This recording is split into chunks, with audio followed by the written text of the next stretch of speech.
Dá pra desligar um, né? Eu já tenho polido aqui, ó. Oi. Não, piauiense, carioca, já acostumado com calor. Oi.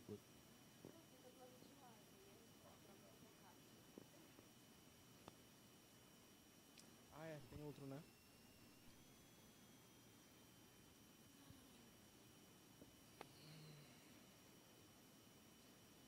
Oi. Você, Oi. você Oi. fica no Rio Oi. capital ou no Rio de Janeiro, em alguma cidade do Rio? Ah, maravilha. Porque eu queria muito puxar uma conversa sobre comércio de interior também. Ah, maravilha. Ah, que maravilha. Tá.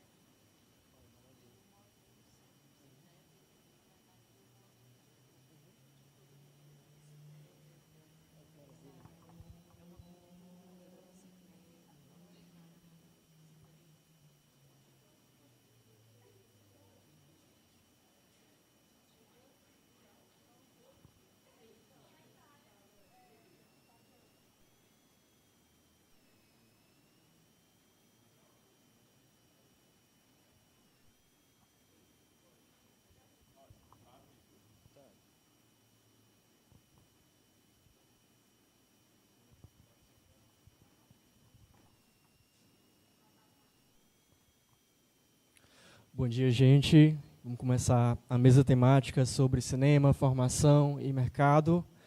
A gente está com Janaína, a Samária, Gustavo aqui para conversar um pouco, trocar essa ideia.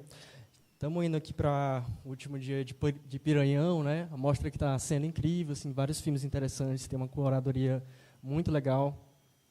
E hoje a gente está indo para o encerramento, é a última mesa, né? E nessa mesa a gente vai se apresentar e puxar um pouco desse tema, né? Sobre a formação, principalmente, né?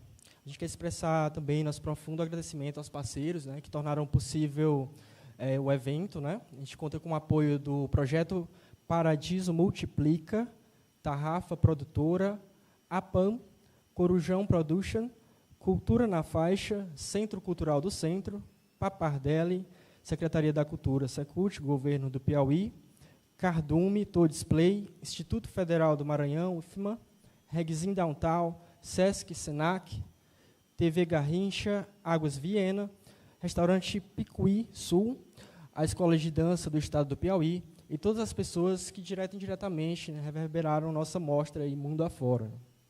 Esse evento é uma realização da produtora Labicine Filmes, Lei Paulo Gustavo, edital Torquato Neto, Ministério da Cultura do Governo Federal. Sejam todos bem-vindos ao 6º dia da segunda Mostra Piranhão de Cinema, hoje aqui na UFP, e para dar continuidade à nossa programação, é com grande satisfação que apresentamos essa mesa temática, Cinema, Formação e Mercado, ministrados pelos ilustres Gustavo Silvano, Samária Andrade e Janaína Oliveira Refém. Nessa mesa contamos com a participação de profissionais brilhantes na formação do audiovisual e professores de 2 universidades públicas que trarão suas experiências, visões e reflexões sobre o tema. Convidamos a todos a aproveitar este momento rico em trocas e aprendizado e vamos receber nossos convidados com uma salva de palmas. Mas, gente, eu queria começar puxando um pouco dessas transformações na formação, né?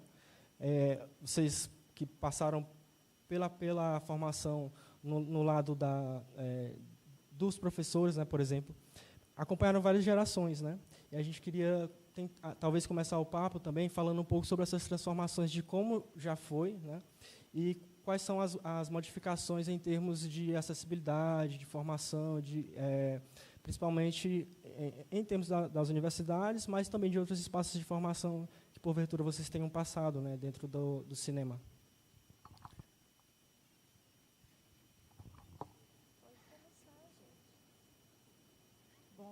Bom dia.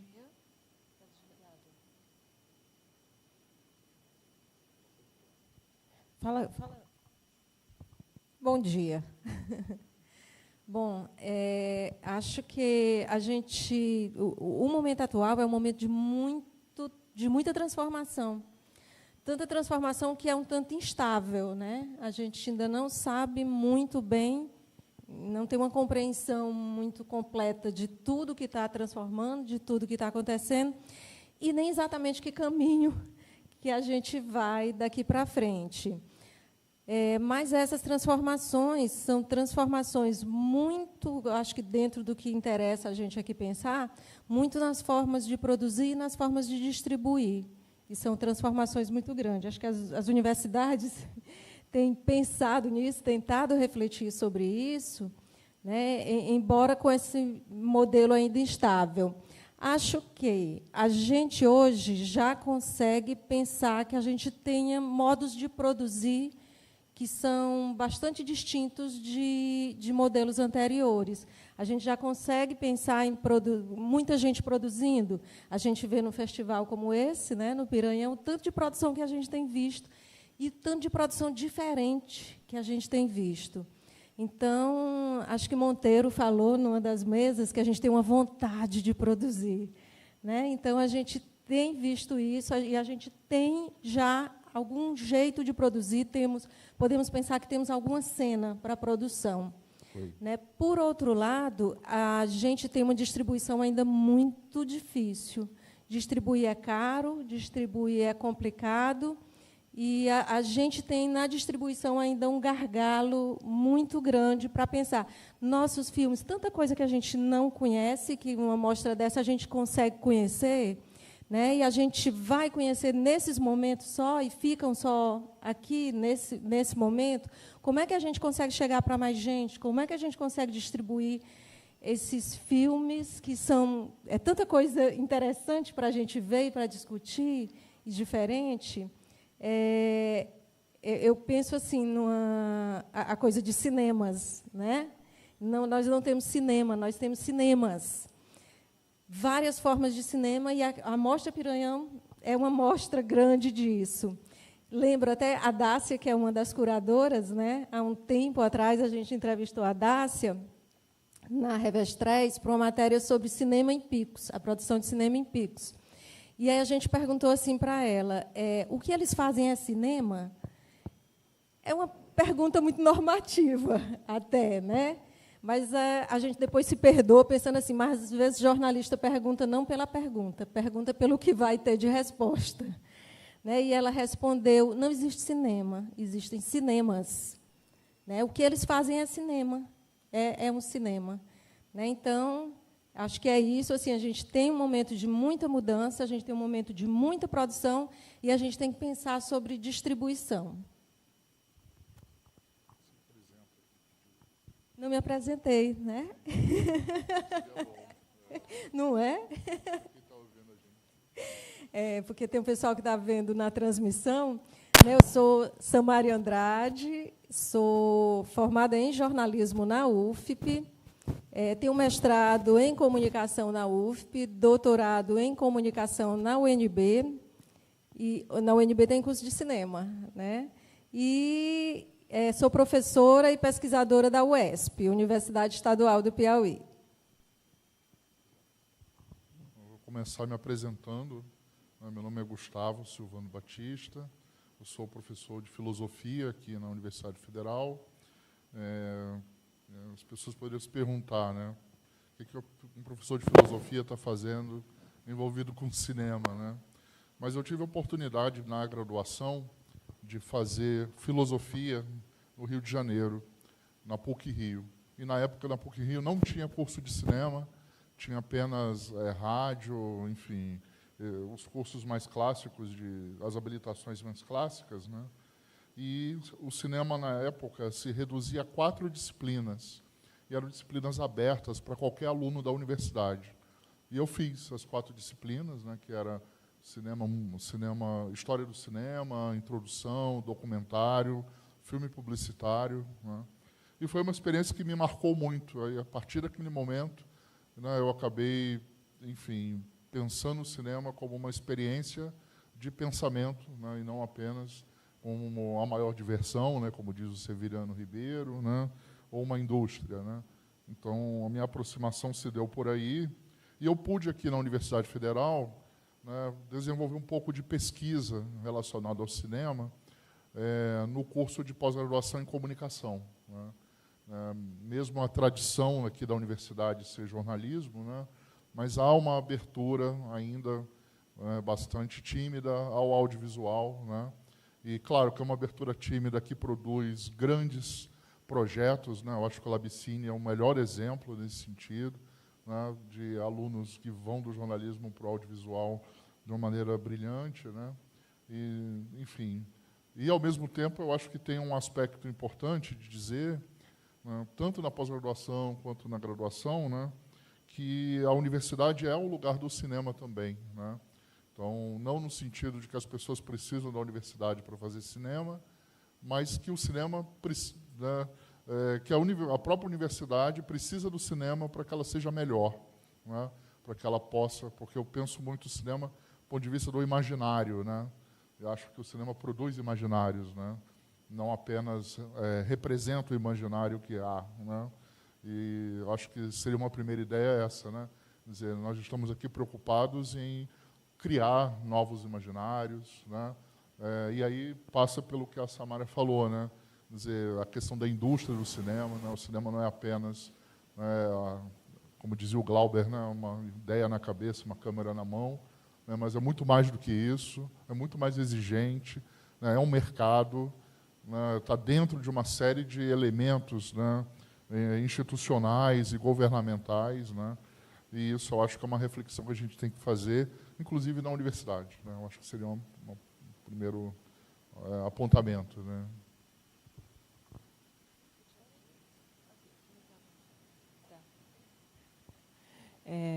Olá a todos, sou Janaína Oliveira Refém, trabalho com cinema há mais de 20 anos, sou formada em publicidade pela... A gente faz tanto tempo. Pela UVA, Universidade Veiga de Almeida, e sou mestre em Cultura e Territorialidades pela UF. Aí a gente já sabe que não precisa fazer a Universidade de Cinema, né, a Faculdade de Cinema para fazer cinema. Tanto é que eu sou cineasta antes de fazer a universidade. Então, mas o cinema, a universidade veio para poder também dar base. Eu acho que é importante quem tem oportunidade, sobretudo no momento que não é tão difícil entrar para uma universidade. Eu estou dizendo, eu sou da periferia, eu sou do interior de uma periferia. Eu sou do Rio de Janeiro, mas eu moro em Duque de Caxias e em Bariê, que é a roça de Duque de Caxias, né?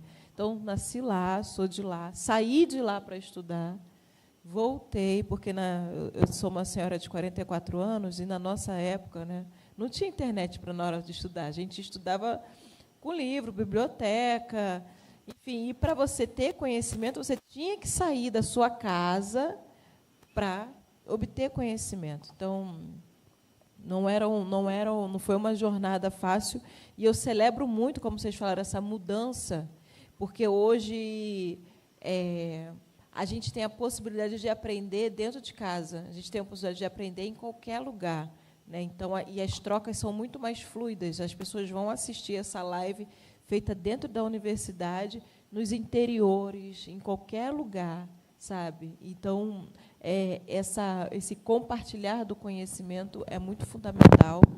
E o cinema também é muito fundamental nisso, porque nós somos uma sociedade audiovisual, né? É uma sociedade de cultura. Nós somos maioria de pessoas pretas e pessoas indígenas, e a nossa cultura fundamental é audiovisual. A gente aprende através da escuta e do ver. E é por isso que eu fui fazer cinema, porque eu vi que, mais do que livros, mais do que teses, teorias e conceitos, o meu povo estava sendo educado pela televisão, de uma forma que eu não concordava. Porque, quando você vai ler uma leitura do Rio de Janeiro, de uma favela do Rio de Janeiro, é uma leitura estereotipada, é uma leitura totalmente fora do que é a realidade. E eu aprendi, minha mãe sempre me falou, você só pode falar mal de alguém se você conhece essa pessoa. Então, a gente está num momento que é muito, muito importante, fundamental, que o cinema como vocês falaram, assim, é super importante as narrativas feitas no Nordeste, no Norte, porque o que chega no Sudeste é fome, miséria, pessoas que não têm conhecimento, a cultura daqui não é relevante. E aí, quando a gente faz uma produção audiovisual que chega lá e chega a coisas assim incríveis, extraordinárias, a mesma coisa do continente africano, né? Então, é o leão contando a sua história. Então, a gente ter acesso ao cinema, a gente ter acesso às câmeras, e é muito legal, porque eu sou de uma geração que eu começo a fazer cinema, ainda tinha película, aí eu venho para as fitas mini DV, e agora eu estou numa geração que a galera faz filme com celular. E fazer filme de celular, como a gente tem o Nego Bispo, que é um homenageado, é isso. Ele sempre falou que a periferia é o centro.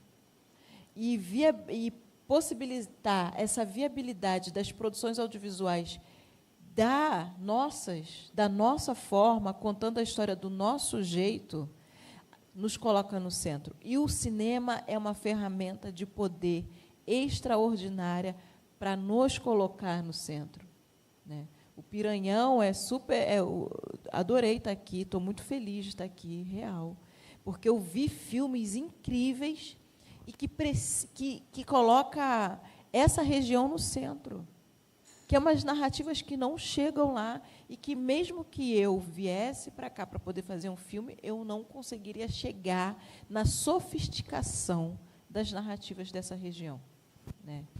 Então, é isso. Acho que a partir daí, a gente já pode falar de formação, de mercado, enfim. A introdução é um pouco essa, para a gente também pensar e ver como é que a gente segue.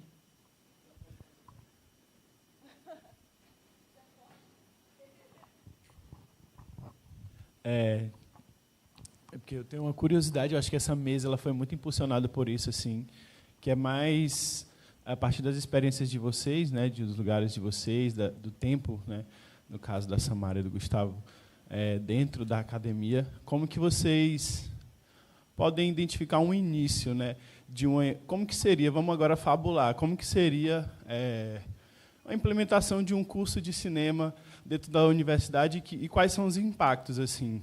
Eu sei que a gente fala muito sobre isso, mas eu queria ouvir vocês, na perspectiva de vocês, as experiências de vocês. Obrigado.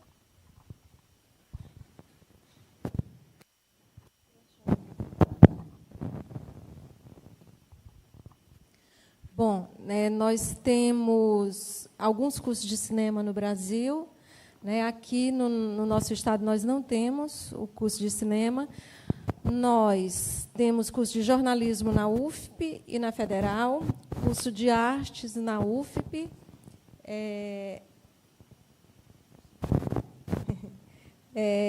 E acho que a gente tem umas produções audiovisuais no curso de jornalismo. No de artes, se tiver alguma produção audiovisual, me desculpem, eu desconheço. Talvez precise até conhecer. Temos alguma produção audiovisual nos cursos de jornalismo.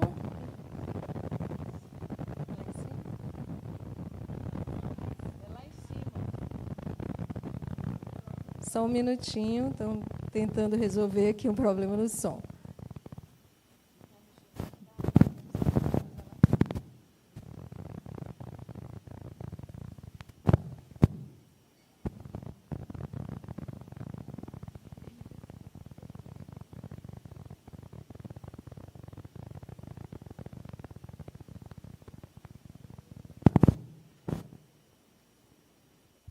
Bom, pronto.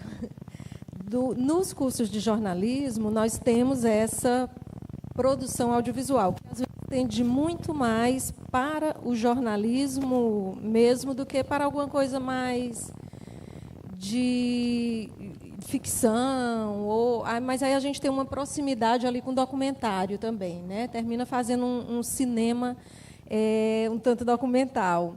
E a gente teve, até na mostra, teve filme que foi apresentado, que era TCC, né? Resultado de TCC.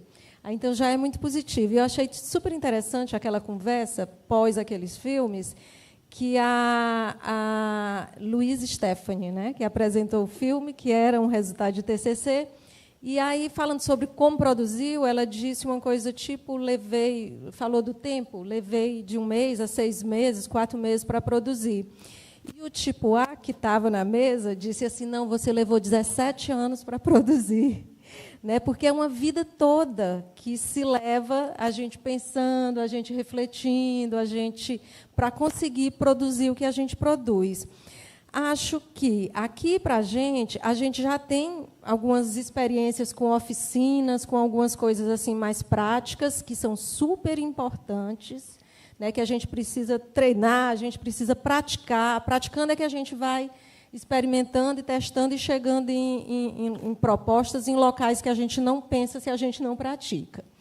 Né? Mas eu acho que um curso de graduação seria muito bem-vindo, porque a gente precisa também da parte teórica, da parte crítica, porque senão a gente entra numa roda de produzir e de não refletir sobre o que a gente está produzindo. E a gente precisa refletir sobre o que a gente está produzindo, que histórias a gente está contando, como a gente está contando, que condições a gente tem para contar, o que a gente poderia dialogar disso que a gente está produzindo com outras produções de outro lugar.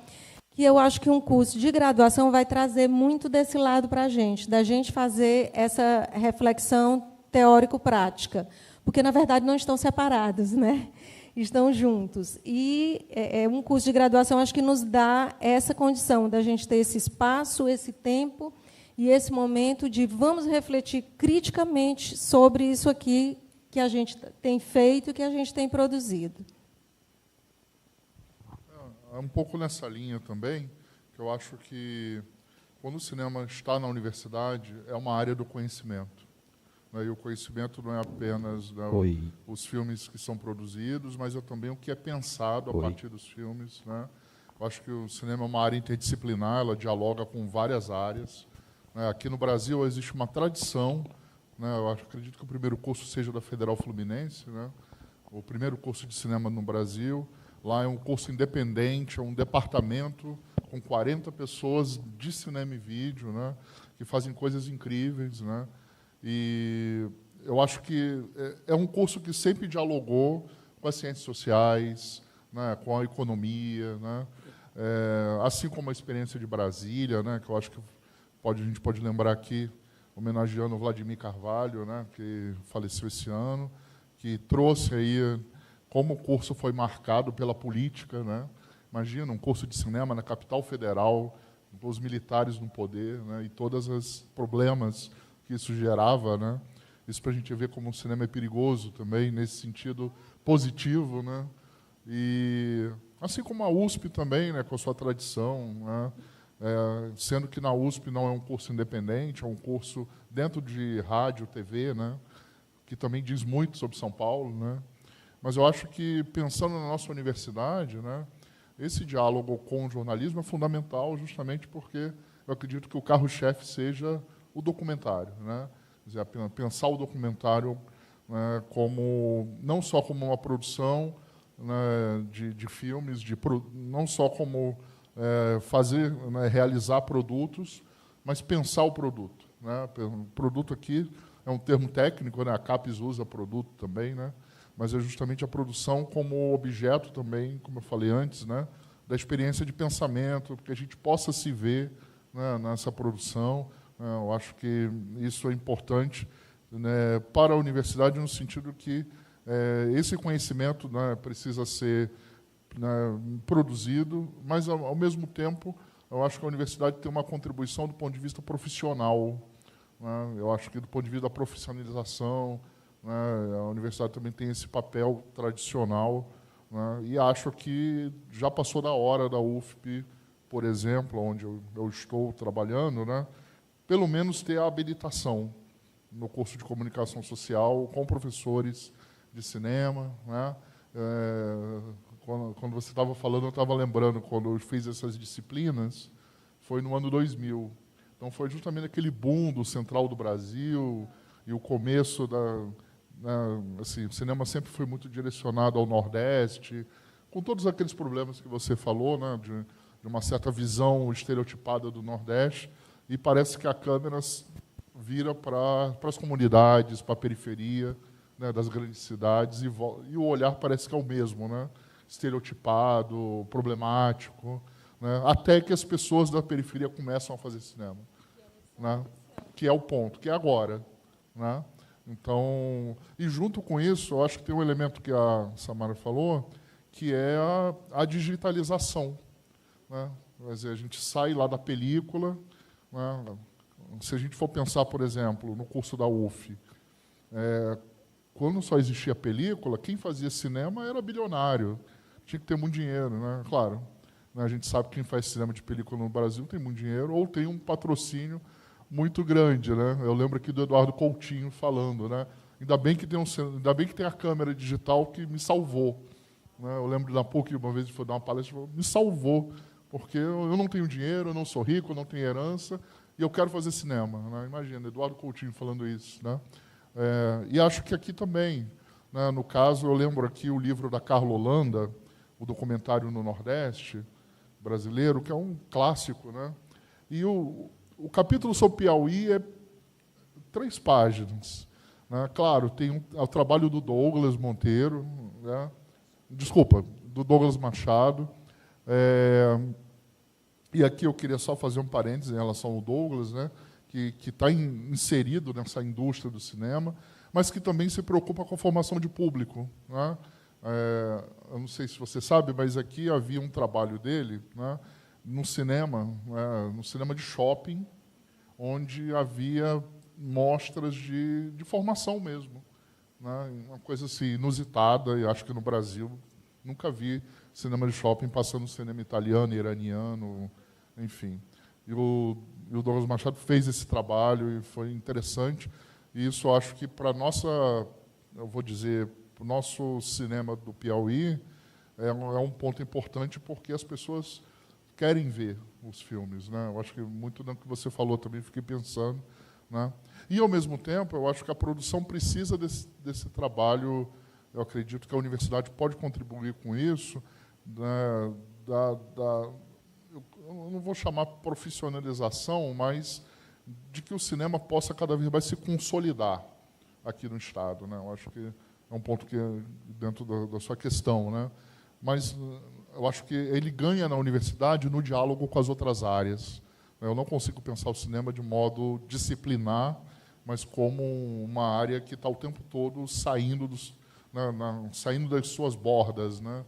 Está o tempo todo dialogando com outras áreas, seja ciências sociais, a filosofia, a economia, a moda, né? Com as ciências, né? E acho que isso é importante. É importante que nós tenhamos essa experiência aqui, e nós não temos ainda, né? Então, eu acho que a gente precisa fazer um movimento nesse sentido, né? Enfim, eu acho que é um pouco por aí. Eu acho que não foi direcionado a mim, mas a gente conseguiu, esse ano, implementar um curso de cinema na UERJ Duque de Caxias. Não tinha. Então, o nosso caminho, que eu aconselho que vocês façam aqui, não sei se vai funcionar, porque a edição da Universidade Estadual, a gente tinha um movimento, que era o Baixada, a gente tem um movimento chamado Baixada Filma, e em Duque de Caxias tem muitos cineastas, assim, tem um movimento de cinema muito grande. Eu sou de lá, sou cineasta há muitos anos, tem uma galera que faz cinema há mais de 20 anos lá, com filmes super importantes. A gente juntou esse coletivo com alguns professores que estavam já sensibilizados para isso, que já, de alguma forma, trabalhavam cinema nas suas disciplinas. A gente fez uma comissão e começou a dialogar, e aí abrir coisa no MEC, exatamente o burocrático da universidade, eu não sei te dizer, mas eu sei te dizer do lado de cá. A gente se aliou com alguns professores da universidade que tinham interesse também no curso, que é um trabalho chato, de papelada, né? Mas o meu conselho é esse: façam um movimento de cineastas aqui do Piauí, de quem já trabalha com cinema, vê currículo de vocês, vê coisas, mostra o quanto que aqui é potente. Se ali há 2, 3 professores, você conseguir reitoria, melhor ainda, mas consiga 2, 3 núcleos, ali 2, 3 coordenações ali de curso, e faça. Vai demorar? A gente acho que esse movimento deve ter uns 3 anos, mais ou menos, mas esse ano já começam as aulas de cinema. Ó, e aí a gente está muito, muito, muito feliz. Eu fiz o mestrado porque eu falei assim, eu quero ser professora da universidade da minha cidade e eu vou ser, sabe? Então, é isso. Então, tem que fazer, tem que se colocar. A universidade é pública, então, a comunidade também pode demandar da universidade, a comunidade deve demandar da universidade. A comunidade deve dizer para a universidade qual é o curso que é interessante para aquele lugar em que a universidade está. Né? Porque a universidade ela está ali para atender a comunidade, aos anseios, e a universidade precisa se atualizar. Então, como que ela se atualiza? Né? Exemplo, tem que já começar a pensar em IA, inteligência artificial. É urgente a universidade ter cursos que dialoguem sobre isso, porque vai atravessar, já está atravessando. A galera já está fazendo suas teses e suas dissertações e TCCs com inteligência artificial. E aí, como é que a universidade vai lidar com isso, sabe? Então, é o meu conselho, e eu estou te falando que dá certo porque deu certo, numa universidade estadual, no cenário complicadíssimo do Rio de Janeiro. Que o governo não é favorável à educação, entendeu? Então, se a gente tem ainda no federal, eu acho que é o momento é agora. E o nosso cenário é complicado também, mas, aproveitando a deixa da Janaína, na UESP, que é a estadual, nós temos em estudo um curso de artes, porque atualmente nós não temos curso de artes lá. Né? No centro onde eu dou aula é Centro de Educação, Comunicação e Artes. Nós temos esse nome, e artes, mas nós não temos até agora o curso de artes. Mas está em estudo, e uma das preocupações é incluir cinema nisso, até percebendo esse cenário, que é um cenário que já tem muita produção, né? Que tem produção. Então, está nesses processos burocráticos aí que demora. Esses processos burocráticos que demoram muito, mas está em estudo, já é alguma coisa. Né?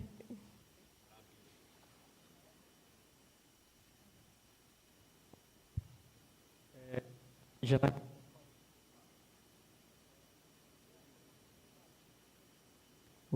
Oi. Janaína estava falando sobre... Deixa eu pegar esse aqui.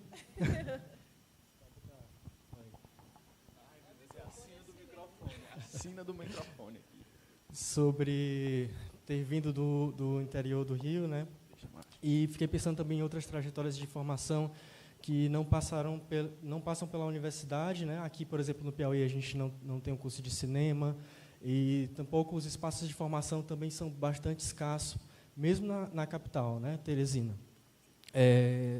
Labcine, por exemplo, vem do curso de comunicação, mas também passou por outros espaços, que aqui, por exemplo, aqui tem um curso de uma formação em História do Cinema, que o Monteiro Júnior, né, que tá com um filme também na mostra, dava na Casa da Cultura, né, e lá eu conheci os meninos, por exemplo, e, assim, fiquei pensando também na importância desse espaço de formação, para além dessa formação teórica, para além dessa formação técnica, mas um espaço de formação também de galeras, né? Então, é dali que sai um grupo, né? É dali que sai uma galera que vai fazer um filme, dali que a galera se encontra, se conhece. Então, o cinema, como essa atividade que é coletiva, assim, você precisa necessariamente do outro, né? E aí te força a conviver com o outro, a precisar do outro, né? Então, esse espaço de formação, para além disso, dessa questão que tem a sua relevância de uma formação técnica, mas uma formação das galeras, né? E daqui teve alguns grupos, né? Falando historicamente, assim, por exemplo, teve o coletivo Mel de Abelha, né? No passado, Labcine, aí teve o VDC também, que estava envolvido, o Thiago Furtado e outros. E aí eu queria pensar um pouco com vocês, o que vocês pensam, assim, da importância desses espaços de formação nessa construção dos grupos, né? e de trajetórias outras que estão ali paralelas, né? Essa formação mais acadêmica, né? Qual que é a relevância disso, por exemplo? Eu sou uma pessoa que me formei no cinema fora da universidade. Eu sou das primeiras turmas no Rio de Janeiro que teve aulas de cinema para a periferia, fora da universidade ou fora das coisas grandes e pagas. Eu sou a primeira turma de cinema da CUFA e, junto com a CUFA, na época, estava fazendo, acho que era Nós do Morro, ou Nós do Cinema, agora, acho que era Nós do Morro, que também estava com um curso de cinema lá.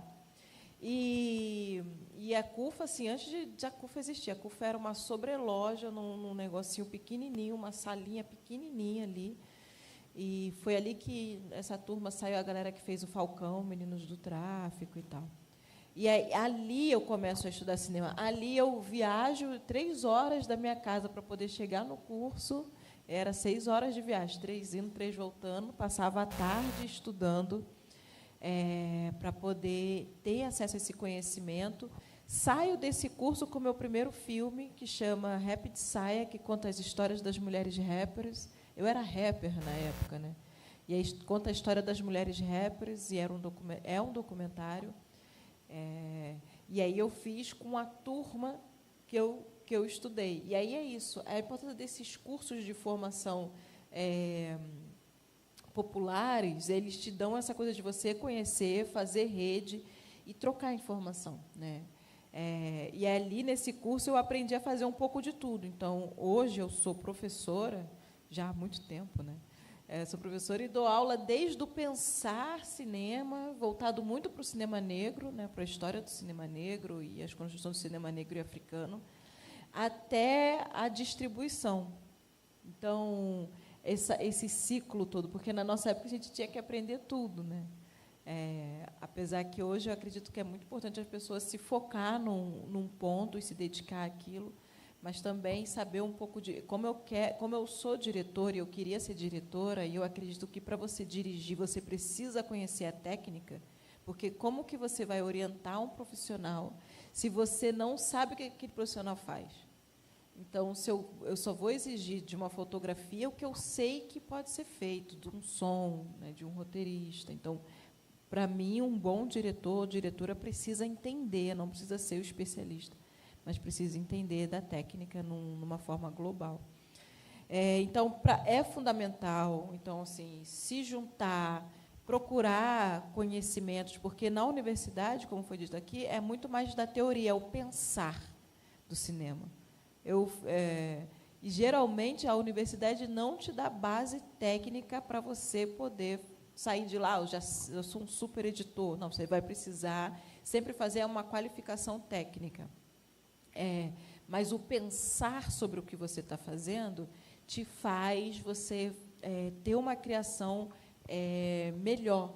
Porque aí não é só você pegar o celular, porque, como eu falo, todo mundo faz vídeo, mas nem todo mundo faz cinema. Porque está todo mundo fazendo TikToker. E aí a gente está num momento de uma transição que a gente precisa saber. Eu sou publicitária. Os publicitários estão desesperados porque tem um monte de pessoas aleatórias que fazem suas publicidades pelo TikTok, como a gente fala, os influencers. Então, uma publicidade que antes eram uns 200 mil, um comercial 200, 300, 100 mil, hoje você paga 5 mil e a pessoa faz um comercial inteiro. Então, a gente está nessa mudança. Então, como que você acompanha essa mudança? Então, você também refletir sobre o seu tempo é importante e é fundamental também. É isso.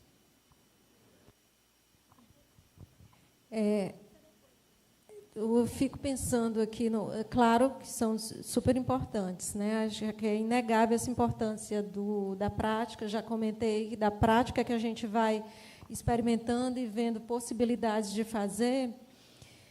E fico pensando no curso universitário, não como alguma coisa só teórica, né? Mas essa coisa que faça a gente refletir, mas que faça a gente pensar até se valorizando, valorizando o que a gente faz, ainda mais nesse momento que está tudo tão misturado, né? Você fala, os publicitários estão doidos, os jornalistas também estão preocupados, né? Como parece que a gente pode fazer tudo no celular, parece assim que está valendo tudo igual, né? Eu tive recentemente numa palestra que teve o Paulo Galo, né, o Galo de Luta, do Entregadores Antifascista, e ele falou assim, você conhecer alguma coisa, você ter um conhecimento, lhe garante um poder. Né? E ele falando no sentido da gente valorizar o que a gente conhece, o conhecimento que a gente tem, e que, às vezes, parece que às vezes a gente não está tendo uma compreensão do que eu já adquiri de conhecimento e o que eu posso adquirir de conhecimento, e o quanto aquilo vale, certo? E pensar assim, quando a gente pensa que teoria é separada da prática, é um jeito de desvalorizar a prática, na verdade, né? Porque aí parece, não, posso até lhe pagar menos, que o que você faz, você fez de qualquer jeito. Né? Então, a gente entendendo que são juntas, que a gente precisa da prática, para a gente entender, para a gente chegar a questões teóricas, e que a gente precisa da teoria para iluminar a prática que a gente faz, a gente até valoriza isso que a gente faz. E isso que a gente faz tem uma importância, tem um valor, exige um conhecimento. Né? A gente falando nos grupos, você lembrou do Mel de Abelha e outros grupos que o Piauí teve, alguns grupos de cinema, né? E alguns desses grupos, por exemplo, teve um movimento no início dos anos 70, incentivado até pela chegada do Torquato, que passou um tempo com o Super 8 aqui, né? E Torquato estudava. Torquato chegou aqui no início dos anos 70, trazendo um livro do McLuhan, Entendendo a Mídia, em inglês, né? E o pessoal, para produzir com ele, vamos estudar esse livro aqui para a gente produzir. Né? Então, tem essa necessidade, porque esse conhecimento, o que a gente já tem, que às vezes a gente pensa que não é conhecimento que a gente já tem, e é, né? E o conhecimento que a gente pode adquirir também valoriza a gente. E também a gente pensar que teoria é uma coisa à parte, que não me pertence, que não preciso, ou não é para mim, desvaloriza a gente. Isso pode ter interesse também de mercado, de nos colocar num local menor, num local menos remunerado, num local de menor importância. Então, é pensar as duas coisas juntas mesmo.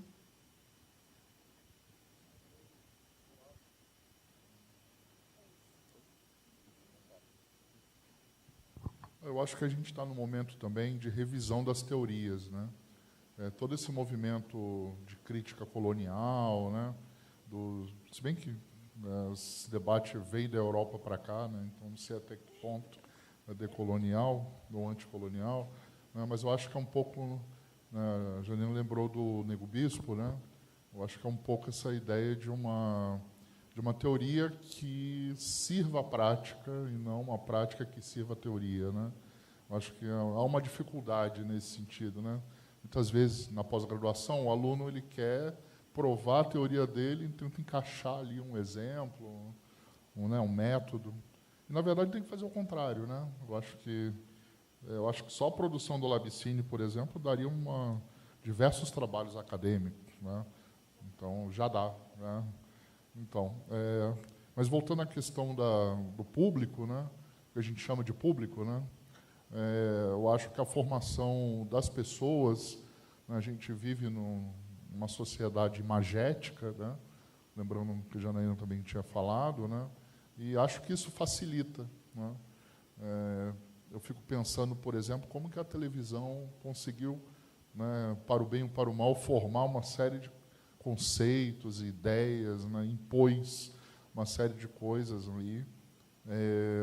Agora, o cinema tem um poder que é maior que a televisão, né? Porque eu acho que o cinema nos convoca a fazer algo depois, né?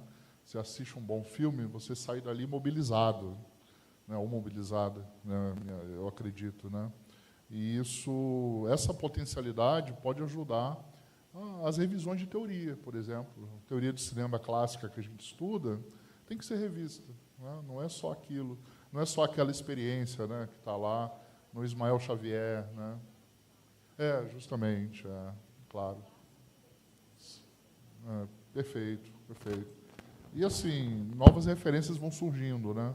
Por isso que eu acho que a experiência do cineclubismo é importante, né? Aqui na cidade tem alguns, né? Mas, e um outro aspecto que eu acho que tem a ver com o que o Oliver falou é a questão das escolas. Hoje tem surgido muitos cursos de licenciatura em cinema, não só o bacharelado, também a habilitação de licenciatura, justamente para tentar dar conta, né, de outros ambientes escolares que não a escola tradicional, né, como museus, centros culturais, né, e muitas vezes o licenciado em cinema consegue um espaço ali de formação que é interessante, né? Não só na escola. Eu acho que a escola é um excelente lugar para ter cinema, né? Acho que a gente deveria fazer mais projetos de extensão, né, nas escolas. Mas, ao mesmo tempo, eu acho que a formação, né, passa não só pelo grande público, né, mas também pelos jovens, pelas crianças, né? E acho que talvez a licenciatura ajude aí, né? Não sei, né? É um pouco por aí também.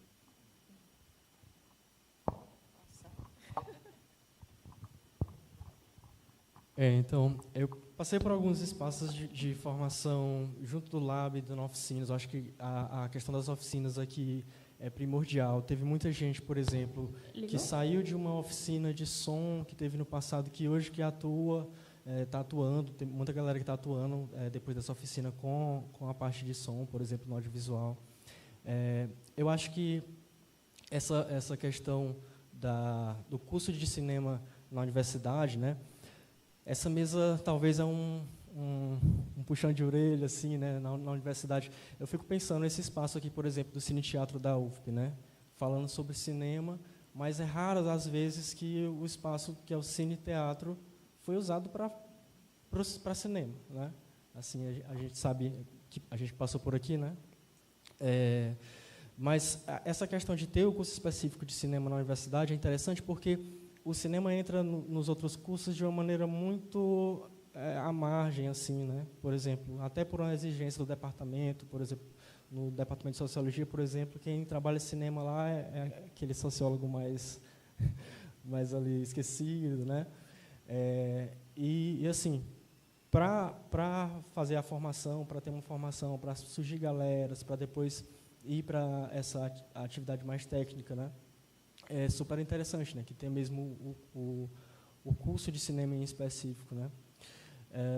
Agora eu queria pensar com vocês, e a gente também tentando transversalizar com a ideia do mercado aqui da mesa. Foi falado mais cedo sobre cinemas, né?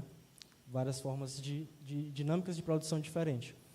E talvez por conta dessa articulação aqui no Piauí, dessa dinâmica que se constrói aqui no Piauí, com essa escassez de espaços de formação, os grupos começaram a pensar suas próprias dinâmicas, né? Começaram a pensar seus próprios modos de fazer.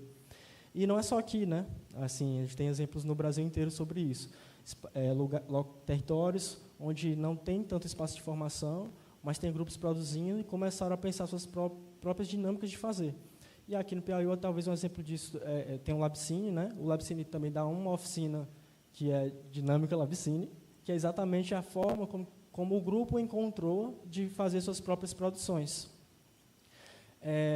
E aí, já puxando uma provocação que vem também da Janaína, eu acho, assim, de ouvir, né, o que a comunidade quer, né? Então, já tem um grupo com uma dinâmica funcionando, e se a universidade estivesse aberta também para ouvir como que funciona, como que está funcionando aqui, né? Para que essa teoria não chegue imperialista, né, de cima para baixo, assim. Claro. Só complementando o que o Oliver falou, está vindo muita coisa na minha cabeça dessa época do surgimento do Labcine, né? Surgiu ali meio nos corredores. E foi uma coisa que a gente se atentou muito cedo, olhando para fora, né? A gente não se espelhou em grandes estúdios para querer fazer cinema. A gente encontrou coletivos, né? Filmes de plástico, que na época estava surgindo, filmes de caixote, que eu acho que depois já é uma grande produtora hoje, né? O Caburé, que é em Natal, que hoje também é uma super produtora. Enfim, o próprio coletivo Alumbramento, né, que hoje se desmembrou em várias produtoras. O Ceará é destaque assim, mundial, né, e vem de um coletivo, um grande coletivo, que hoje, né, se dividiu, enfim. E a gente entendeu que essa metodologia do mercado, que vem do eixo, nunca ia né, entrar, né, e nunca ia adentrar. E, muitas vezes, inclusive, um exemplo é a Paulo Gustavo, quando se vai implementar mecanismos, né, para fomentar o audiovisual, se olha sempre para esses métodos que são hegemônicos, né, uma forma de pensar hegemônica. E eu já acho que o erro já começa por aí. Como é que se vai implementar uma coisa hegemônica sem estudar um contexto que é muito específico, né, como o nosso? Então, a gente se atentou para isso, começou a entender como que funcionavam essas dinâmicas e a gente chegou nisso, né, desse curso que é Dinâmica Labicine, que é olhar para os nossos erros e acertos e aprender com isso e ensinar isso. Então, a gente já começa falando, gente, isso aqui não é o certo, não é o que está no mercado hegemônico, é como a gente faz. Então, vocês vão tirar, absorver dessa aula, desse curso, o que vocês identificam que pode funcionar para vocês. Então, esse despertar, eu acho que é o começo de tudo, para além de todas as teorias, né, que, enfim, vão vir, tem que vir, né? A gente passou a estudar cinema dentro da universidade a partir de eu pelo menos, de um encontro. Fui para Alagoas, lá tinha uma oficina de cinema, e aí já voltei querendo fazer cinema, porque eu entendi que era um mercado, né? Até então, né, eu tive que chegar na universidade para entender isso, né? Hoje a gente já consegue fazer cursos, a gente fez agora, pegou 2 turmas de diferentes cidades, né? O Oliver também estava, que a gente já consegue introduzir isso bem cedo, né, para as crianças, turmas ensino fundamental e ensino médio, que, tipo, para mim é um avanço. Eles já têm uma introdução de uma coisa que eu fui ter na universidade, então eles estão avançando anos, sabe, estão à frente. Então, eu acho que começa por aí. A gente não olha muito para o nosso contexto e aprende com ele, né? A gente já quer chegar com uma ideia hegemônica sobre qual é o certo. A Ancine está aí, né? A gente sabe que a Ancine é muito importante, mas muita gente não consegue acessar, porque quem acessa, já sabe como acessa, domina, né, a entidade. E a gente sabe, gente, a burocracia que é para vencer, para conseguir fazer parte, pontuar, até você chegar nesse nível, é uma caminhada de, no mínimo, 10 anos, assim, né, para entender, enfim. Então, é só para dar um parêntese aí do que o Oliver falou.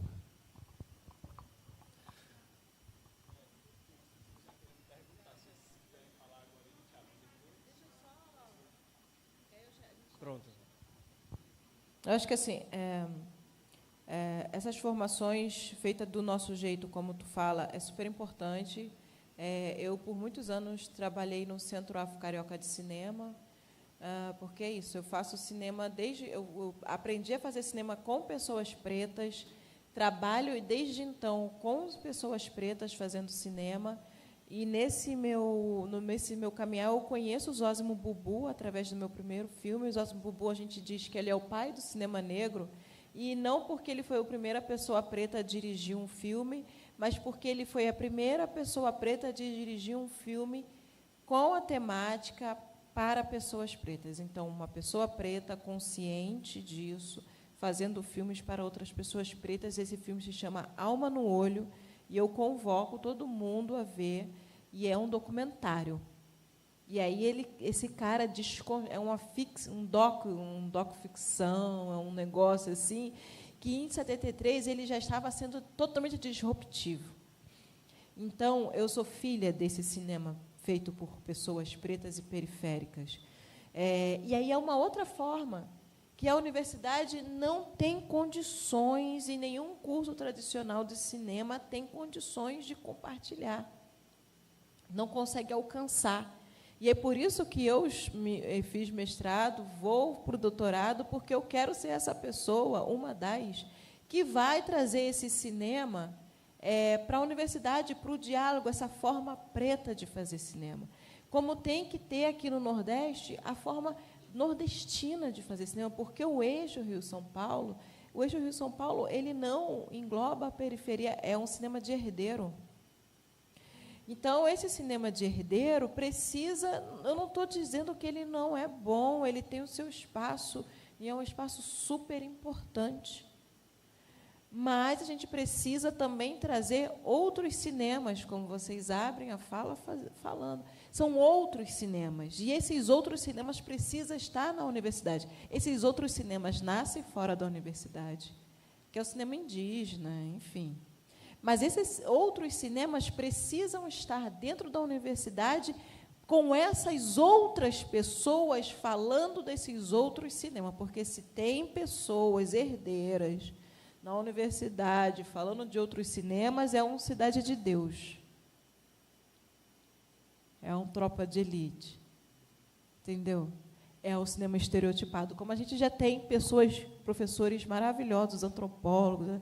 Pessoas de super, assim, boa intenção, mas que não alcança.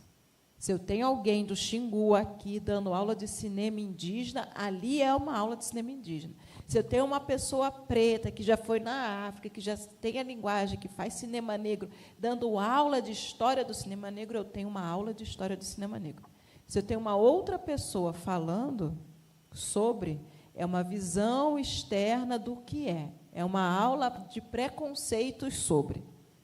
E a universidade sempre é uma prática da universidade fazer aulas de preconceitos sobre.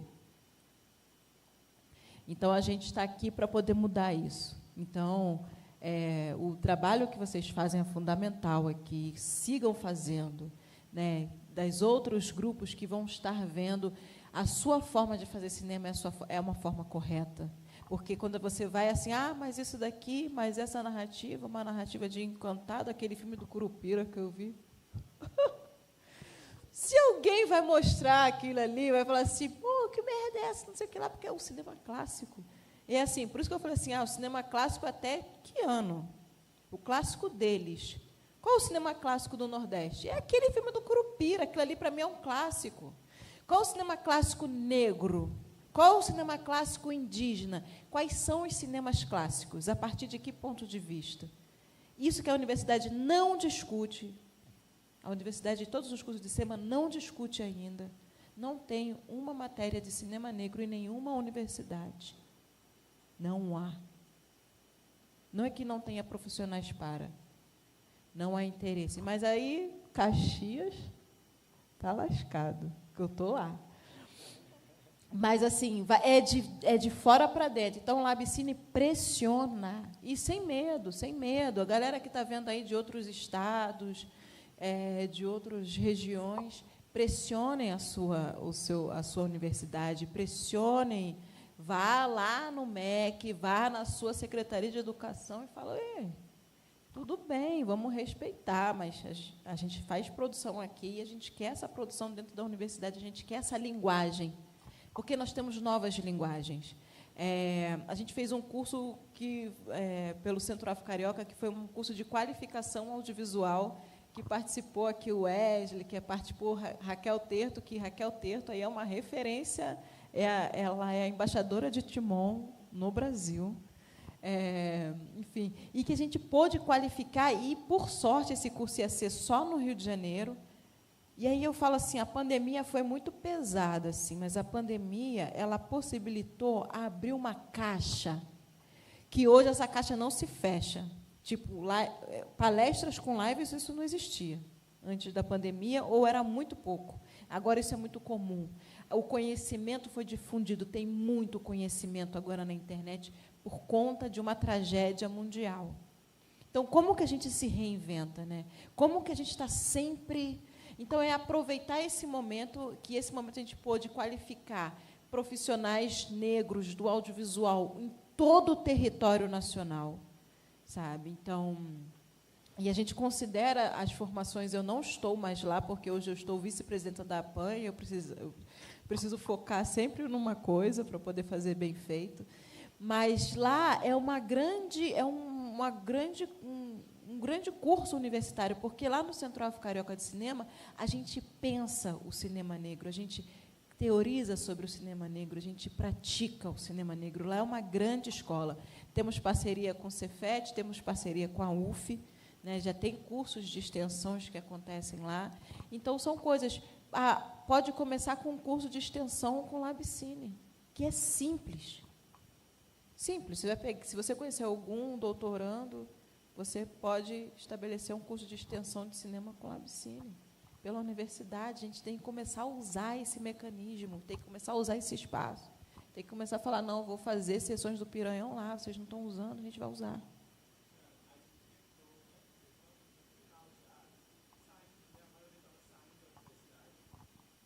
Melhor falar. No final, já, quando a maior parte, porque a Labcine foi muito um movimento de saída, né? A gente engajou em produção de TCCs, né? Porque, para quem não sabe, TCC no jornalismo, ele é individual. E aí a revolta da turma já começou por aí. Como é que a gente vai fazer um documentário sozinho? A gente via que os trabalhos deles eram muito tecnicamente falhos, por conta que a pessoa tem a vida dela e ainda tem que fazer um documentário. O tempo do TCC era 4 meses para fazer absolutamente tudo, ainda tinha um relatório. E aí a gente meio que se revoltou e todo mundo se motivou, né? E aí formou aquela turma para produzir diversos TCCs, né? Então, 2017, 2018 foi muito isso. E na saída a gente correu atrás, eu lembrei agora, inclusive, Milena, que está ali, não vai me deixar mentir, a gente correu atrás de professor, porque surgiu essa ideia de uma empresa júnior, deixar alguma coisa dentro da universidade para que não morresse a Labcine da universidade, não que a gente fosse assumir, porque a ideia era que reverberasse, e a gente sabe que a universidade é um ciclo, né? Ela se renova o tempo todo, né? A gente foi de CA, hoje já é outra coisa, outra galera. Então, a gente tentou, mas, enfim, burocracias... a universidade é outra. Quem está assistindo aí, a universidade é outra, hein? Aproveita. Não é outra, mas, exemplo, é uma outra reitoria, são outros coordenadores de curso, é um outro público, são outros alunos. Então, assim, a UERJ ela se revoluciona quando entram pessoas pretas lá. E não foi fácil, né? Ter pessoas pretas na universidade foi violento, foi violentíssimo para nós, foi violentíssimo para a universidade. Eu demorei muito para fazer mestrado, porque eu falei assim, eu vou lá, vou ficar estudando aquelas teorias brancas que, racistas. A questão não é de teoria branca, é teoria branca racista. E aí, a minha sorte, quando eu faço cultura e territorialidades, eu estudei, Grada Quilomba, Bell Hooks, a maioria, eu só estudei teóricos brancos, os mais clássicos, que, não tem como. Milton Santos, né, territorialidades, não se fala de território sem falar de Milton Santos na universidade. Então, eu fiz um curso assim, que bom. Tinham professores pretos, mas isso tudo foi de uma atenção nossa, alunos. Então, não dá para a gente que está dentro da universidade, aí, público, ouvindo a aula, ser só receptor. A gente aprende com a globalização, com a internet, que você também é emissor. Então, a gente precisa ficar toda hora emitindo para a universidade, é isso, eu quero isso. Porque, se a gente não fizer, vai ser aquela universidade aqui, de baixo para cima, e não existe, não tem como. Uma boa universidade que não dialoga não é uma boa universidade, porque não existe. Quando se... Vai lá, a gente tem um filósofo aqui, Sócrates, Platão, eles trocavam, era uma universidade de troca de ideia, o tempo inteiro eles estavam trocando. Essa é a filosofia com perdão da Silvia. A gente tem um filósofo. Mas a universidade nasce para isso, para troca de conhecimento, de troca de fazer, do pensar da base. Chega um momento que a universidade ela se descola, mas a gente está num momento em que a universidade está voltando para a base. Eu falo isso uma experiência de Rio de Janeiro, lá, coitados, cabelo em pé ali da reitoria, coordenação. Então, eu acho que, se vocês ainda não estão nesse diálogo franco com as diretorias, com as coordenações e com como falo, os reitores da universidade, tem que começar. A UERJ pega fogo de 6 em 6 meses. Bota fogo aqui, entendeu? Bota fogo, porque a universidade é de vocês. O que vocês querem? A universidade tem que fazer. É isso. Vou passar aqui. Eu acho que essa colocação final é ótima, porque para a gente voltar uma provocação também para os estudantes. Quem são os estudantes que estão na universidade? Né? O que é que eles estão querendo? O que é que eles estão fazendo? Porque não é para ser uma coisa estranha. Uau, nasceu o Labicínio com muita dificuldade. Não é para ser estranho. É para ser uma coisa comum, normal, que acontece. Então, a gente precisa perguntar para os estudantes também quem são esses estudantes que estão na universidade, o que é que eles estão fazendo, o que é que eles estão reivindicando, o que é que eles estão querendo, o que é que eles estão produzindo. De não esperar que seja o professor que vem dizer tudo o que é para fazer. Né? Não é assim que funciona. A gente tem que ver, a gente chegar, eu acho assim que a gente tem outro estudante mesmo hoje, que a gente tem mais essa resposta, esse protagonismo. Há um tempo atrás, a gente tem os TCCs que pode ser produto, né? Os trabalhos de conclusão de curso, e há um tempo atrás, a pessoa tinha uma proposta, eu quero propor um telejornal. E aí eu ficava chateada, que chegava, era uma bancada, 2 pessoas, cada um falando o tempo da matéria. Eu disse, gente, isso aí já existe. Nós estamos na universidade, vamos experimentar. Os meninos inventaram um jogo agora, recentemente. Né? E Ricardo fez um documentário, Vitória fez um livro-reportagem. Então, assim, a gente já tem muito protagonismo nos estudantes e a gente tem que provocá-los e perguntar o que vocês são, o que vocês estão querendo. Vocês não podem só ser o que eu estou dizendo que é para fazer, não. Me surpreendam. Chego aqui e invente outra coisa totalmente diferente do que eu estou pensando. Eu acho que você trouxe uma provocação interessante, que a nossa universidade parece um latifúndio. Esse espaço aqui não pode ser usado nem por nós, que somos a universidade. A gente tentou fazer evento aqui, eu sei que está gravando, né? Mas, enfim, eu vou falar. A gente precisa, diz latifúndio, né? Precisa trazer um MST de estudantes, né? Para a gente, né, acabar com os latifúndios da UFP, né? Porque realmente tem herdeiros aqui também, né? Eu não sou daqui, eu sou do Rio também. Então, pois é, eu cheguei aqui e encontrei muitos herdeiros de salas e de espaços. E, enfim, a universidade realmente é de todos, né? Então, assim, imagina, até para nós é difícil às vezes. Eu fico pensando nesse espaço maravilhoso, né? Eu fico pensando, por exemplo, a experiência de Viçosa. Federal de Viçosa não tem cinema. O que é que eles fazem? Fazem no campo. Eles fazem ao ar livre. Né? Tem uma programação de cinema ao ar livre, todo domingo. Por que a gente não tem, né? Tendo esse espaço maravilhoso, né? Aí, assim, aí sempre a resposta é a burocracia. Porque tem que pagar os direitos autorais, tem que não sei o quê. Enfim, não vou entrar nesses detalhes, mas a resposta do não, né, é sempre a burocracia, né? Mas como seria interessante a gente ter aqui uma programação, né, mensal, nem que fosse de 15 dias, né, só com filmes do Piauí, né, só com, enfim, com debates, claro. Enfim, eu sei que na USP tem o Cine USP, né? A Unicamp, por exemplo, tem vários espaços de cinema. Então, assim, é uma questão que a gente pode tentar agora conversar com a nova reitoria, né? Que é uma reitoria aberta à diversidade, né? Da gente tentar, sei lá, fazer um projeto junto, né? Eu até me disponibilizo o que precisar, a gente pode fazer junto, né? Sentar, e agora eu estou também... Eu sou dos 2 programas, da comunicação e da filosofia, né? E lá na comunicação eu oriento o pessoal de cinema mesmo, né? Mas, assim, eu acho que a gente precisamos nos ver, né? Eu acho que essa coisa do reconhecimento que você fala é importante para que a gente possamos nos reconhecer, né? Já que a própria cidade, os espaços estão cada vez mais escassos, né? Cadê a Casa de Cultura de Teresina? Vocês já passaram lá esses dias?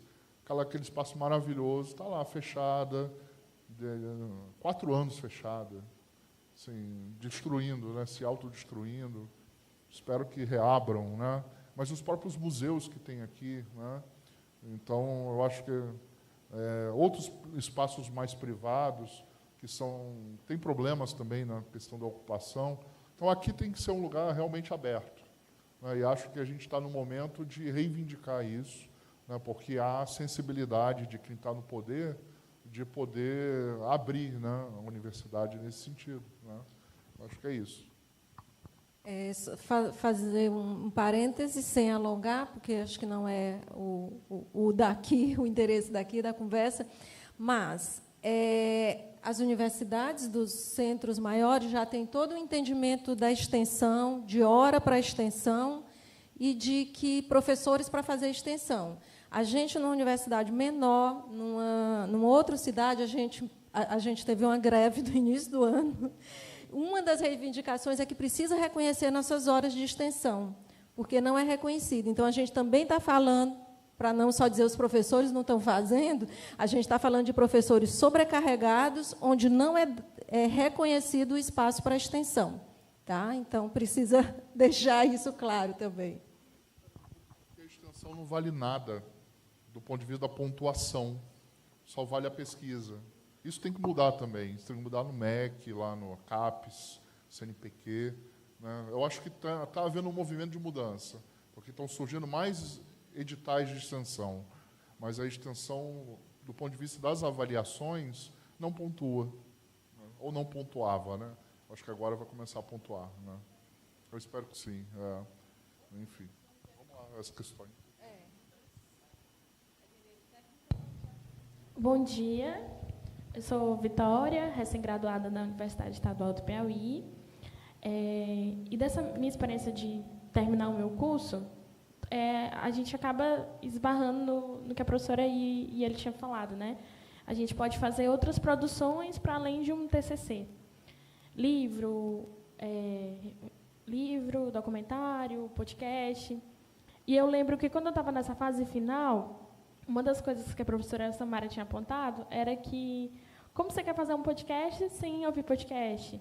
Ou como você quer fazer um livro-reportagem sem ler livro-reportagem? A mesma coisa vale para o documentário. Como fazer documentário se a gente também não está assistindo outros documentários, né? Nós, estudantes, no caso, que vamos aprender muito sobre jornalismo, entender, repensar sobre, e vai tendo outras experiências e acaba, às vezes, não conseguindo. No curso, dizendo da UESP, a gente só tem 2 disciplinas voltadas para audiovisual, que é o audiovisual mesmo, que é uma disciplina só, e telejornalismo, que aí a gente aprende mais conceituações técnicas para fazer telejornais. O que eu tinha pensado para perguntar, vocês até acabaram respondendo ao longo das falas, né? Dessa coisa de formação de mercado. E teve 2 coisas que o professor Gustavo e a Janaína falaram, que foi sobre formação de público, de grupos. Essas palavras, assim, esse conceito. Eu queria entender também, até do ponto de vista disso que eu falei, né? Da gente, como formar esse público, caminhos para formar esses públicos, também pensando que esses públicos que assistem também podem ser pessoas que produzem, pensando na lógica disso que minha turma, né, os estudantes passam, né? Às vezes a gente não consegue assistir todos os documentários, conseguir assistir e também pensar, né, em quem que vai assistir, como vai assistir e onde. E aí gostaria até de entender mais, que a Janaína e o professor Gustavo falaram desses conceitos várias vezes, né, formações de grupos e formações de público. Acho que é isso. Bom, eu acho que isso diz respeito à questão coletiva do cinema, né? Pensando no cinema, né? No audiovisual, talvez de modo mais aberto, né? É coletivo também para quem recebe, né? Então, vou pensar aqui um exemplo, talvez polêmico, né? O filme da Barbie, que a gente passou por essa situação agora há pouco, né? Não importa o filme, né? Se você fosse ao Teresina Shopping na estreia, estava todo mundo de rosa.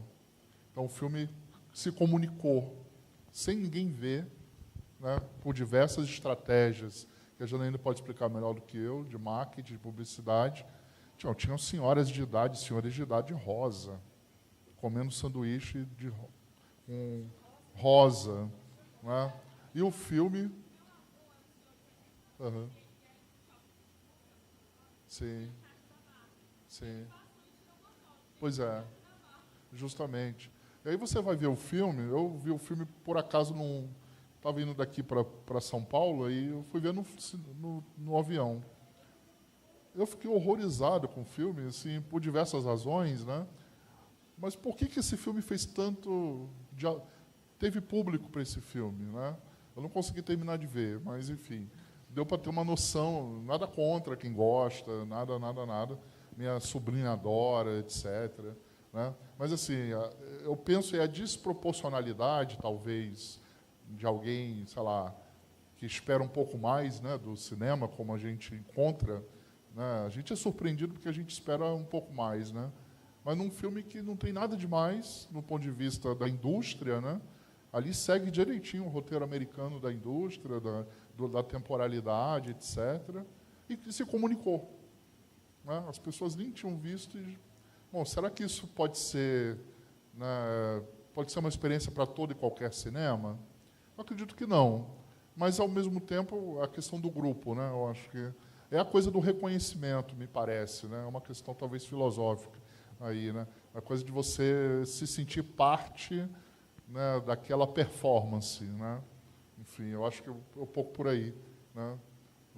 Enfim, eu não estou julgando o Barbie aqui moralmente, etc., né, mas apenas esse movimento do marketing mesmo. Né? Enfim, Janaína. Uma coisa que o filme Barbie tem, foi bem legal você trazer essa reflexão. Assim. O filme Barbie ele teve esse boom porque assim, o marketing foi, no meu ponto de vista, foi perfeito. Porque ele mexe com o imaginário, assim, então tudo que aquelas pessoas acreditam. E ele veio num momento no Brasil porque veio o boom, né? Porque a gente estava vivendo no momento do Brasil da bela recatada do lar, aquela coisa muito da moralidade, né? Daquela coisa. E a Barbie, o rosa, a mulher ideal, aquela mulher pura, branca, né? E aí ele vendia isso dali. A clássica, o padrão de beleza que sempre foi imposto ao brasileiro, que a gente nunca chegou, até as pessoas branca, não dificilmente consegue chegar na coisa da Barbie. A gente deve ter aí 0,0001% de pessoas brancas que se parecem com a Barbie. A maioria não é. Só que aí já vem esse ideal de beleza. E já vem dentro desse contexto social. Então, foi o momento das famílias tradicionais levarem suas filhas, se vestirem de... Então, foi perfeito. E aí, quando eles chegam para ver o filme, é toda uma crítica ao estereótipo desse padrão da beleza da mulher. Então, fala de feminismo, fala de...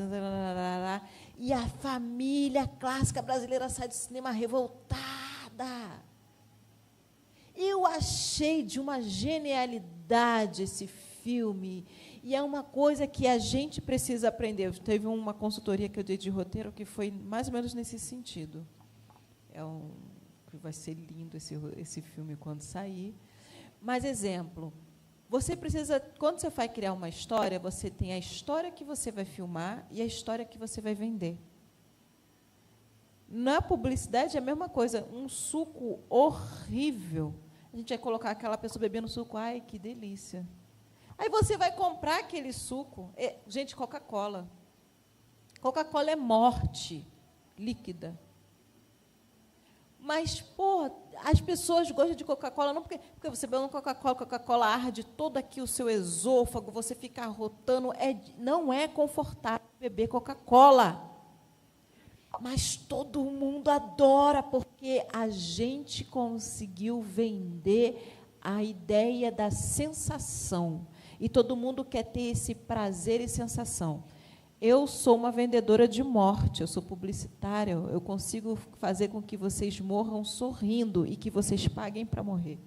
Eu sou treinada para isso. Tanto é que todo mundo vai sempre adorar o que eu falo, porque eu sou treinada para falar coisas que vocês... Eu falo coisas terríveis com mel na boca. Isso também é uma coisa de Oxum, né? Uma coisa da tradição negra e tal. Então, e é poder. E o cinema é poder. A gente tem a Segunda Guerra Mundial e a gente tem a corrida ali, o massacre aos judeus por conta da publicidade. É você saber usar a imagem. E o cinema é poder. É você saber usar a imagem. É você saber contar uma história. Então, a Barbie é um exemplo disso. E eu quero muito que vocês usem a Barbie na vida de vocês. Qual é o ambiente que você vai? Qual é o ambiente da universidade? Então, poxa, você tem que fazer uma análise de conjuntura da universidade. Quem é que está na reitoria? Quem são os professores? Como é que estão esses professores? Eu já não sabia que não era pago a extensão, então tem que ver esse lado.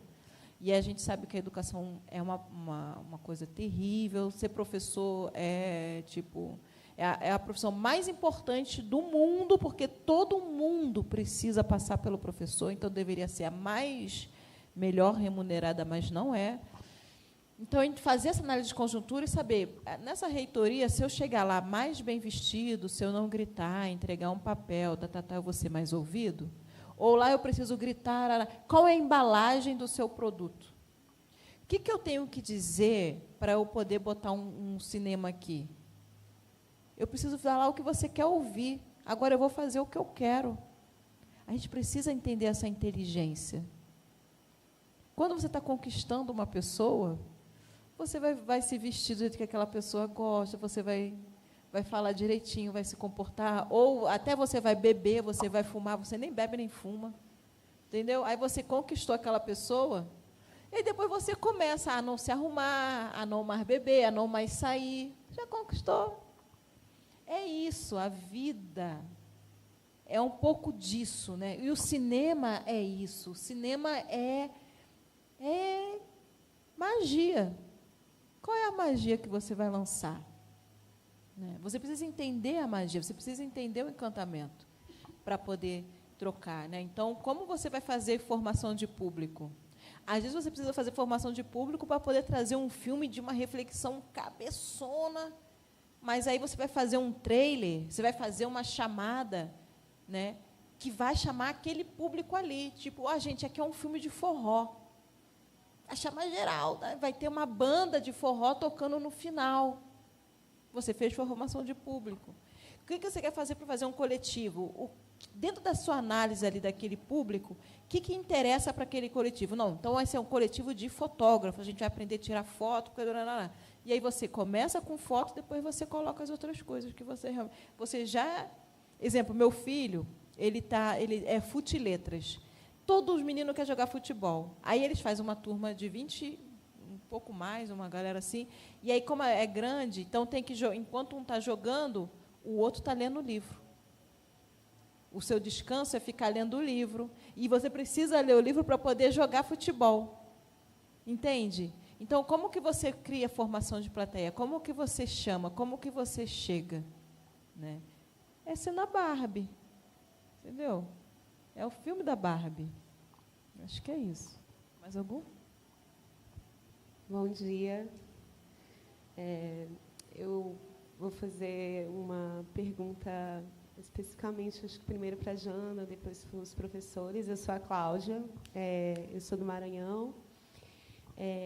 Estou aqui nessa mesa muito interessada em entender exatamente os caminhos, né, pensando nessa formação e mercado fora da universidade. Um processo de formação autônomo. Né? O projeto que eu estou representando é o Mulheres Narradoras. A gente passou recentemente em um outro edital da Lei Paulo Gustavo, a gente já passou em alguns outros anteriormente. E, assim, esse projeto nasceu da necessidade de aprender a fazer roteiro e lá não ter, né, também não ter a universidade como esse espaço formativo. A gente aprendeu muito fazendo, mas também não era, como não tinha o espaço da universidade, outras formações, né, também não querer se deslocar, entender esses espaços de formação autônomos também que Eu queria aprender, mas queria que outras mulheres aprendessem, porque não tem mulheres roteiristas, ou pelo menos se tem, elas estão muito isoladas. Então, tem uma outra necessidade, que é criar rede, né? E aí a minha pergunta, ela vai muito dentro, assim, vou pedir uma receita de bolo, né, Janaína, mas que caminhos assim a gente pode buscar para buscar essa autonomia, né, até de aprender do jeito que a gente quer. Assim, o professor falou das disciplinas, né, da interdisciplinaridade, a gente usou várias outras ferramentas também para induzir o processo de escrita, mas eu queria muito também entender, assim, por exemplo, que coletivos, porque a gente está muito isolado. Então, estou muito curiosa, não sei nem se eu saberia formular a pergunta de tanto, né, só estar aqui exposto, né, tentando entender, estar aqui para criar rede. A Milena, ela foi uma das formadoras do projeto quando ele aconteceu, então a gente está aqui também para celebrar a mostra. Ela também participou de uma mostra com a gente, então a gente quer muito se conectar, criar rede, mas a gente queria muito entender se tem meio que um caminho, uma receita de bolo. Você me sugeriu a Paradiso, né? Mas que outras coisas, assim, porque a gente se sente muito isolado dentro do próprio território. Então, a gente ficou muito feliz de descobrir que tem outras mulheres escrevendo, outras mulheres com vontade de escrever, mulheres que nem estão existindo exatamente dentro do cinema, mas que enxergariam uma possibilidade. Então, a gente ainda está tateando muito, entendendo, mas assim, entendendo a necessidade dessa autonomia de espaço de formação fora da universidade, né, sem ter que ter um selo ou um carimbo dizendo, né. E aí, estendendo depois a pergunta para os professores, pensando no entendimento de universidade, não só na realidade aqui do Piauí, existe também uma demanda lá do Maranhão. Como é que vocês entendem que a gente pode furar a bolha de vocês? Né? Porque, assim, até já deu umas respostas de conversar como é que eu estou aqui tentando anotar tudo de sugestão, de possibilidade, mas é mais uma pergunta, não é que eu quero a bênção de vocês, mas como é que eu furo a bolha da universidade e como eu furo essas outras bolhas para ter essa autonomia. Assim, eu quero que a gente tenha as tecnologias ancestrais, né? A gente vem disso, né? Então, eu queria muito entender como é que eu posso fazer esse caminho de autonomia de formação de mercado, né, e de mercado fora da universidade. Como é que eu furo a bolha dela também? Acho que o que funciona muito é fazer rede. E a gente, como eu falei, com essa possibilidade do conhecimento estar online, tem muitos lugares para você fazer esses cursos online gratuito até. Então, isso é mais lá para o Sudeste, mas como é online, tem a APAN, né? A APAN tem uma escola de formação, a APAN Formações, a gente dá cursos online, então tem sempre inscrições, então siga a Associação APAN no Instagram. A gente tem SP Cine convida, está sempre dando alguns cursos, e ali nesses cursos de roteiro que você está fazendo, SP Cine, SP São Paulo, né? Cine, que são dos principais. Assim, depois tem outras instituições. Eu acho que roteiraria às vezes dá uns cursos que são abertos, que eles dão algumas coisas para poder chamar alunos para a turma. ABC sempre dá. Barco.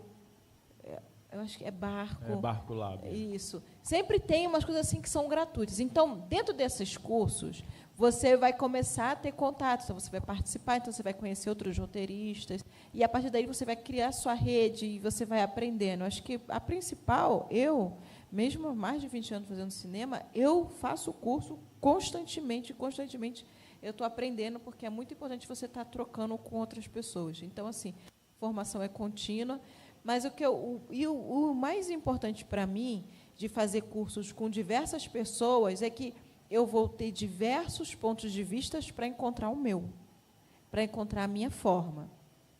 Então, é sempre assim, você Como eu falei, você só pode falar, minha mãe sempre me falava isso, você só fala mal de uma pessoa depois que você conhece ela. Então, o roteiro e a publicidade, como assim, eu odeio a publicidade, mas eu só posso falar que eu odeio a publicidade e essa crítica que eu tenho, publicidade mata pessoas, literalmente, né? É a publicidade que faz a policial atirar na cabeça de uma pessoa preta só porque ela é preta, mas não a publicidade que fez uma série de coisas, né? Então, como é que eu vou desconstruir uma coisa? Eu preciso aprender a construir. Isso é uma base teórica. Então, assim, exemplo, eu não gosto da narrativa clássica do cinema, mas o que é? Eu preciso saber fazer uma narrativa clássica para poder fazer um roteiro de começo, meio e começo, como ensina o nosso querido bispo. Entende? Para fazer a narrativa circular, porque o tempo preto é circular. Não tem fim para pessoas pretas, para as pessoas indígenas. Não existe o fim. É começo, meio, começo, começo, meio, começo. As nossas narrativas precisam ser começo, meio, começo. Né? Então, mas não é fazendo esses cursos que eu te falei, fora de APAN, Centro-África Carioca, que você vai aprender. Então, mas é importante que vocês aprendam a fazer início, a jornada do herói, o início, aí um ponto de virada, o clímax, e o final, para você poder fazer um roteiro começo, meio e começo. Até para você poder falar assim, você faz uma parada que eu não gosto. Entendeu? Então, essa formação contínua para você poder encontrar qual é a sua narrativa, qual é a narrativa das mulheres do Maranhão, qual é a narrativa maranhense. E, mesmo assim, vai ser a sua narrativa. Não é questão que a sua narrativa vai ser uma base teórica para que todo mundo faça a narrativa igual a você. A gente está num mundo de desconstrução das verdades. Aí fala pós-verdade, o que é verdade. Eu adoro filosofia. Eu ainda não me formei, mas eu vou fazer filosofia ainda. É isso. Além dos cursos, ótima dica da Janaína, eu fico pensando no interesse das pessoas, mulheres narradoras, no interesse das pessoas, vocês estarem aqui, participando do evento todo, estarem aqui nessa manhã, isso já é tão significativo, é muito importante, porque o que é que move a gente, como é que a gente se coloca nos locais, o que é que eu quero aprender, né? O que é que eu faço para eu aprender, como é que eu me coloco como aprendiz. Isso já é muito significativo. Quando a gente vai em congressos dos cursos, né, que tem congresso, às vezes a pessoa vai e apresenta a pesquisa dela no GT dela e não assiste uma discussão. Precisa ir para as discussões, precisa ir nos temas que você, às vezes, nem sabia que ia ter alguma coisa que você ia achar interessante. Precisa se colocar. Certo? Aí eu penso muito na gente, os estudantes de jornalismo, que às vezes dizem, que sorte que tu encontrou aquela pauta. Não é sorte, é quando a gente se coloca. Então, é muito importante. Eu estou disponível para ir atrás, para aprender, para fazer. É muito importante a gente se colocar. E você falou muito em autonomia. Eu queria chegar num ponto, não sei se a gente ia chegar em algum momento, mas a gente já está conversando aqui um tempo. Eu acho importante a gente pensar no modelo que a gente tem conseguido produzir hoje, que é via editais. Ok, estamos conseguindo produzir um monte de coisa. Teresina está fervilhando de eventos. Ótimo, estamos conseguindo produzir um monte de coisa. Mas vamos pensar sobre os editais. A cada resultado de edital que sai, acabou de sair um resultado agora, é uma briga, um festival dos alegres que ganharam, os frustrados que perderam, né, os angustiados que perderam. Então, assim, edital não é política pública de cultura. Aí a gente precisa se pensar na gente como pessoas que produzem cultura, pessoas que escrevem, fazem jornalismo cultural ou fazem jornalismo de qualquer área que seja. Edital, a gente está aceitando, como responsabilidade do Estado, lançar edital. Aí, pronto, o Estado já fez, minha responsabilidade está aí. Concorram A gente que vive e fica atrás de edital para fazer alguma coisinha em universidade, a gente sabe a dificuldade. Então, é difícil. Aí se ganha num ano, não se ganha no outro. Aí, como a gente vai ter permanência? A gente vai ter um espaço bom de produção, uma produção de valor e pessoas produzindo mesmo, continuamente, se a gente tiver permanência. Edital não é permanência. Edital, uma pessoa ganha num ano, não ganha no seguinte. Tá? E fica essa briga entre os que ganharam dessa vez e os que perderam. E a gente desresponsabiliza o Estado, que o Estado já lançou o edital. Se virem aí. Né? Você que não foi capaz de ganhar o edital. E a gente aceita uma responsabilidade que é gigantesca, que a gente deixa de ser o artista, o documentarista, a pessoa que trabalha com cinema, o jornalista, e passa a ser um gestor de um mercado, um gestor de uma carreira, um empreendedor no mercado em formação instável. E então a gente está assumindo responsabilidade demais. A gente precisa questionar os editais e precisa, às vezes, a gente se cala também porque a gente ganhou e tem medo de perder o seguinte. Né? Mas a gente precisa falar sobre isso. Não é governo, não é política pública. Nós sabemos que não é política pública. Então, a gente precisa de política pública porque a gente não quer produzir esse piranhão. A gente quer uma coisa que tenha continuidade. A gente não quer que vocês consigam fazer um filme que vieram a muito custo conseguir exibir numa mostra. A gente quer que vocês sejam pessoas que digam: eu produzo cinema, eu produzo filme, eu faço isso, eu trabalho com isso. Eu sou remunerada, eu consigo ter remuneração para fazer isso. Porque isso tudo é que vai nos amadurecer como pessoas que têm legitimidade para produzir aquilo. E não, que sorte que eu ganhei esse ano e talvez eu nunca mais ganhe o próximo edital. Né? Então, precisamos exigir a permanência, exigir que sejamos pessoas que consigam produzir aquilo profissionalmente. Eu acho que, em relação às formações, né, de fato, a gente não precisa da universidade para chancelar nada nesse sentido. Né? Quer dizer, a universidade ela tem uma responsabilidade com a formação profissional. Né? Aí da coisa das profissões, cada profissão é veiculada de uma certa maneira aqui. Né? Agora, eu acho que, do ponto de vista, né, que você falou da formação de redes, tem que ocupar a universidade. Você não precisa ser aluno de graduação, de pós-graduação, mas pode ser, sei lá, um grupo de extensão, uma roda de conversa, né, receber alguém, né, mapear as pessoas que trabalham, né, sei lá, com roteiro, com produção, com figurino. Eu acho que isso ajuda justamente a fazer o que a Janaína falou, né, que é vocês terem o seu próprio caminho. Né. Eu acho que aqui é um espaço de indicação de caminho, né, mas cada um tem o seu caminho, né, e cada um vai trilhar o seu caminho. Né. Então, acho que, do ponto de vista, nesse sentido que você reivindicou, né, não se isolar e ocupar. Né, eu não sei de qual cidade você é, mas de São Luís, pois é. Então, São Luís, eu conheço um pouquinho de São Luís lá, o pessoal da Federal, da filosofia, né? Mas eu acho que é isso, é ocupar a universidade, é fazer com que encontrar as pessoas que têm interesse comum, né? E, sei lá, fazer um coletivo interno ou um coletivo que ocupa certos espaços, né? Sempre vai. Eu acredito que hoje, né, as gerações mais jovens, os professores que não são herdeiros, que é o meu caso, né, a gente é muito aberto a novas possibilidades, né? E acho que, enfim, eu acho que é um pouco por aí também, de não pressupor que o não é certo, né? Muito pelo contrário, entendeu? Especialmente na área de comunicação, na área de artes, né? Que as pessoas estão muito à frente, né, de outras áreas, né? Acho que é um pouco por aí também.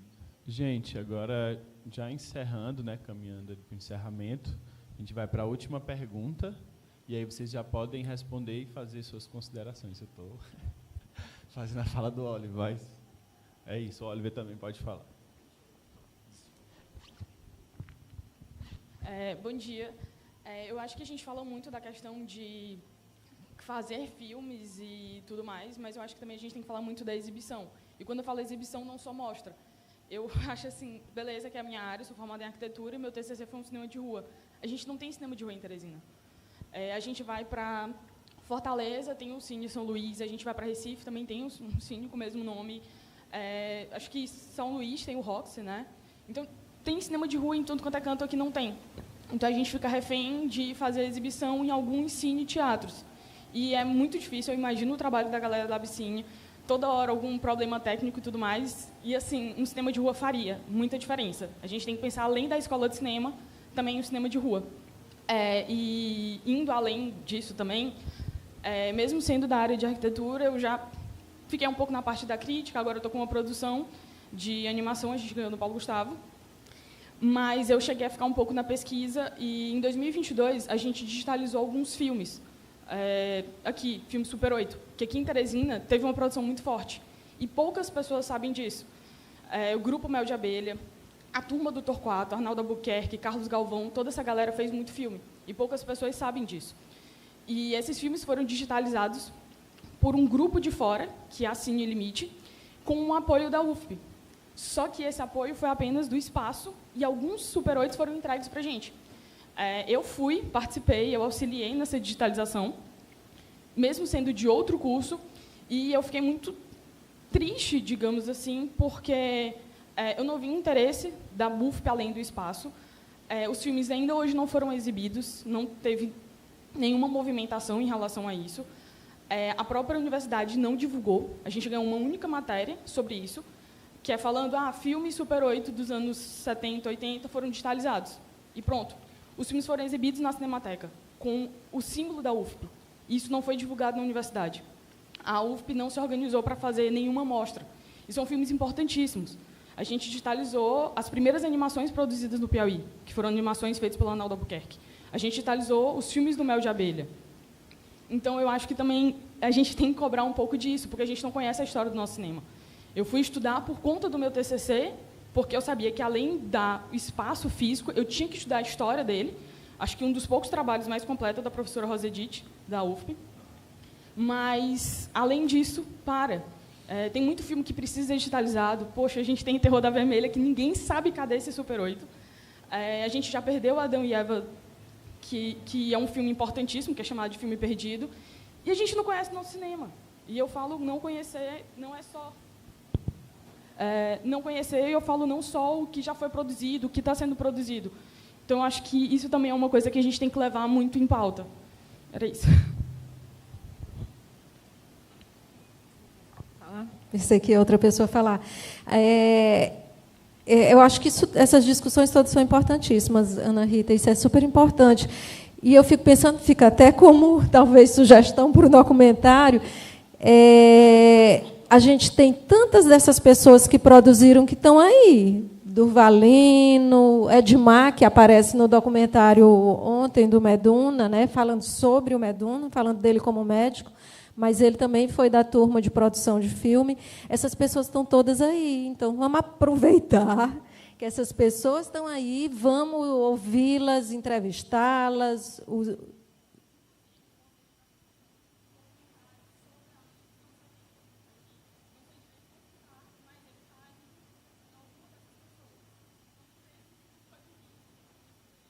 Ótimo. Eu acredito que vem assim coisas. O Valderi tem um conhecimento e uma intimidade com muitas dessas pessoas que produziram. E a gente precisa ir atrás e realmente fazer isso.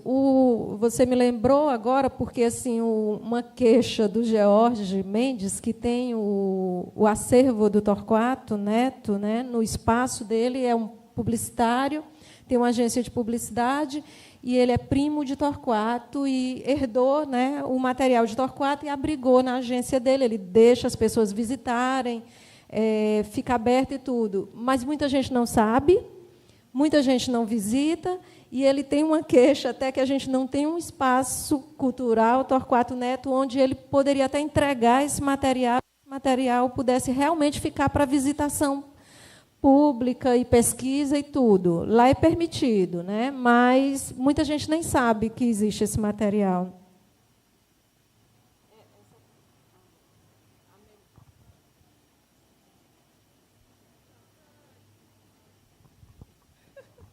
Preservação de memória é algo fundamental. A gente precisa... Porque é isso, se a gente não tem a nossa memória preservada, as pessoas vão dizer o que quiser da gente, até que Piauí não tem cinema, não tem histórico de cinema.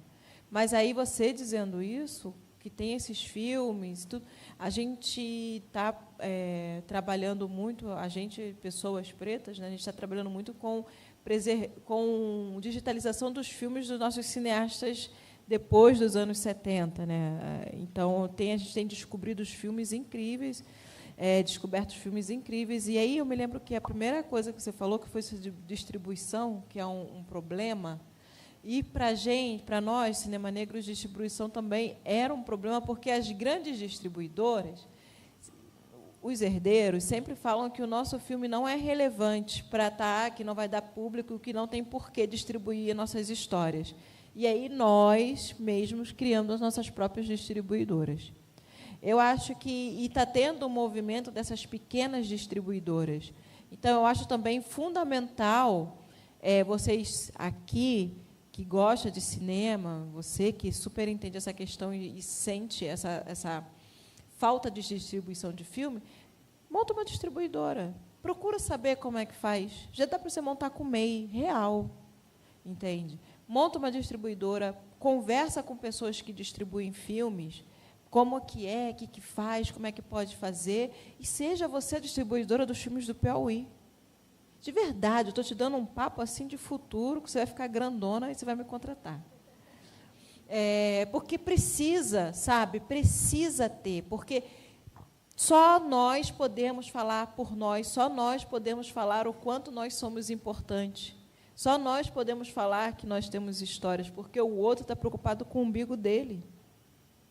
Então, a gente precisa dessa fomentação de espaços, de fazer isso daqui um grande cinema de rua. Isso aqui é um cinema de rua.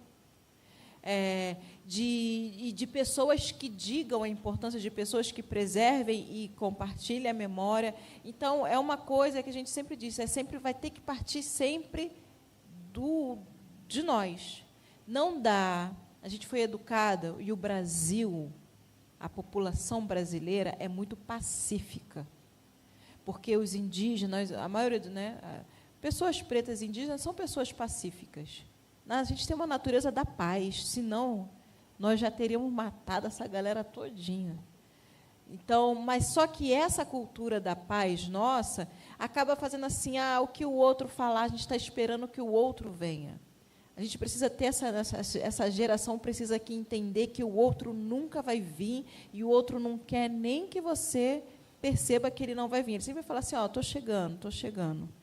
Mas ele não vai chegar. Esse outro não quer chegar e esse outro precisa que você fique paralisado.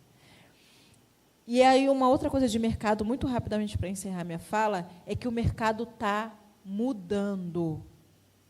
Então, esqueçam tudo que vocês conhecem sobre o mercado de cinema, porque esse mercado está ruindo. Veio a grande boom dos players internacionais buscando o roteirista torto e direita. Isso não está existindo mais. Isso já está acabando. Então, assim, e o que vai acontecer, o que você falou, não vamos ficar presos a editais, porque editais são políticas públicas, não é justo, não é política pública, não reconhece, e a gente sabe muito bem que quem ganha edital é aquela família de herdeiro que tem vários CNPJs, que até o filho tem CNPJ, e a gente sabe, né, qual é a lógica. Então, vá ler as leis do audiovisual, vai aprender Rouanet, vai aprender os mecanismos, vai aprender o que é FSA, vai ler sobre Ancine, porque tem grana, a gente tem fundo setorial, a gente tem grana de cinema. Então, vá saber como que você vai acessar essa grana que só está sendo acessado pelos herdeiros, que foram mais ou menos eles que criaram essa metodologia ali para que a gente não acessasse.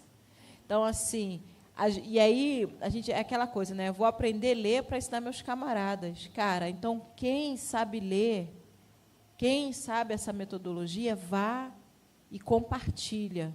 sabe? E seja vocês por vocês, cara, não fique esperando que o Sul, o pessoal do Rio de Janeiro vai vir aqui, a gente quer que vocês se lasquem. A gente não, o cinema negro, indígena não, mas essa galera, o Sudeste, e o Sudeste é Rio de Janeiro, eles... gente, eu não vou falar que está gravando, mas, assim, é isso, eles querem que vocês se lasquem. Então, já que vocês sabem que vocês não vai ter ninguém em Salvador para vir aqui, então, o que vocês podem fazer por vocês? Sabe? Então, primeiro, aquela coisa que eu falei lá na frente, vá aprender como que constrói. Então, como que é que eles constroem? Para poder saber como que o Piauí, como que o Maranhão vai construir. E essa construção é o que o mercado internacional quer ver. Eles querem ver isso, eles querem ver aquele Curupira. Gente, eu estou louca, eu preciso ver esse filme mais de uma vez. Vai estar na tua display? Tá bom. Quieto. Enfim, mas o que o mercado quer ver é isso que vocês têm para contar. Mas se eu, lá do eixo, deixo que essas produções vejam, os meus filmes de apartamento, que são histórias totalmente irrelevantes, não vão ter espaço, porque vai entrar um Curupira maluco na minha tela e eu vou querer ver que negócio é esse. Entendeu? Então, assim, é a gente entender esse jogo para poder saber como que vai dar as cartas. É isso. Acho que o que você traz é mais uma razão para ter um curso de cinema aqui. Porque o curso de cinema vai ser o depósito, né, o depositário desses produtos, né, que realmente é um absurdo. Né? Eu conheço alguns professores aqui que foram de coletivo e eles não falam de cinema aqui dentro, entendeu? Parece uma coisa externa, uma coisa que foi do passado. Isso é muito triste, né? Muito triste mesmo. Enfim.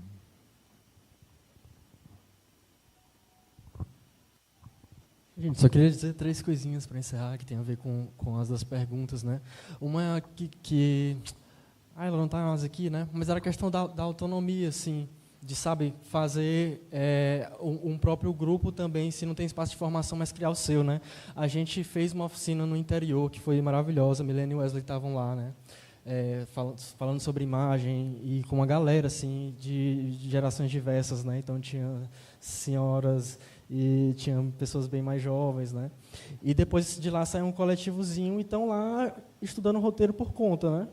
E aí vai atrás, né, de um site que tem exemplo de roteiro, que tem manual, não sei o que, estão fazendo, né?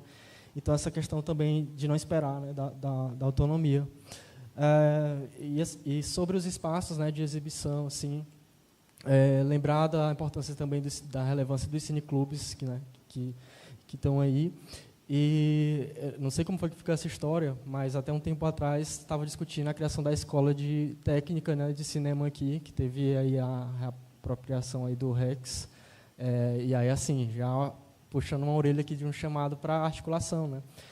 Mas a gente tem muita dificuldade de articulação, os realizadores aqui do Estado, né?